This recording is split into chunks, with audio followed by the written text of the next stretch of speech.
This is the LEGO Geonosian Starfighter. This set is from way back in 2011. It's a Clone Wars era set, which many of us fans consider to be one of the golden ages of LEGO Star Wars. Today I just wanted to take a look at this set with you guys because it is one of my favorites and I've always wanted the Geonosian Starfighter.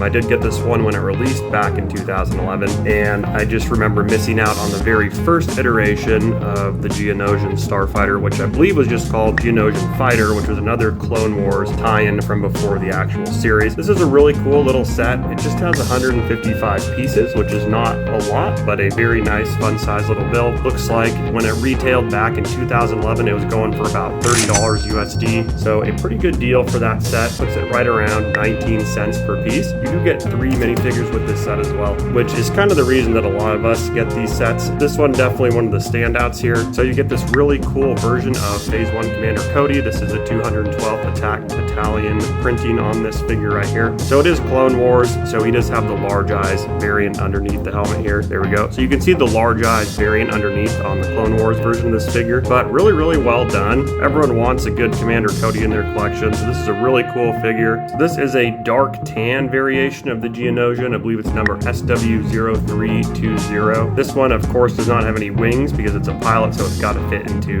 the seat of the fighter here. And he's got his typical Geonosian green energy weapon thing that they're known for that makes the funny noises in the movies there. And of course our number 3 minifigure, everyone's favorite big brain Jedi, Ki-Adi-Mundi. This is SW0319. Now I don't think any of these minifigures are particularly valuable. If anything, I would expect that Commander Cody is probably worth a little bit more money. Looks like he's going for around $20 give or take on Bricklink right now. Of course the clones always being a little bit more popular and a little bit more rare there, but overall a pretty good batch of minifigures. I really like the minifigures that come with this set. You get a Geonosian, which is always cool with his molded head. Of course you can't go wrong with Commander Cody, and then Ki-Adi-Mundi being a rather unique Jedi as well. Focusing more onto the set itself here, it does have this awesome little front cannon which does kind of articulate, so you can move that side to side. That way when the fighter's flying around, you can kind of target different areas here with the gun. As you would expect, the cockpit here does open up. Lift that right up. There's a little seating area in there, so the Geonosian fighter actually fits pretty nicely in there. This is where you don't want to have the wings because it's going to kind of hang him up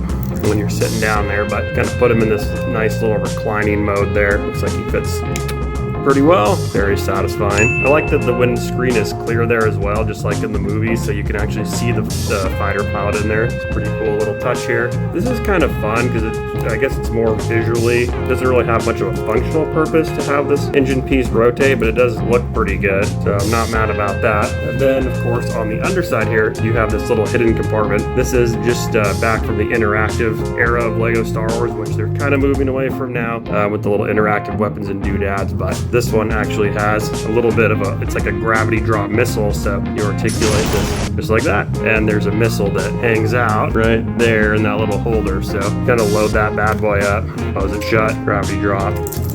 There you have it. Order 66 came early for Ki-Adi-Mundi today. Yeah, really fun little set. I'm a huge fan of the Clone Wars era stuff. This is an awesome set to have in my collection. Goes really nicely with some of the other Clone Wars era sets like the ATT and the gunship, so you have something for those guys to fight against. So yeah, this is an awesome little set. Total blast from the past here. It was sold, I believe, from 2011 to 2012. 13 to 14 years old now that we're here in 2025. Yeah, super cool. Still looks very clean. I love the lines on it. It's very nice and smooth. Doesn't have too many unfinished pieces, but still retains that iconic Geonosian fighter look. I absolutely do find this set to be a valuable part of my collection. Hope you enjoyed this review of the 7959 Geonosian Starfighter, and thanks for stopping by.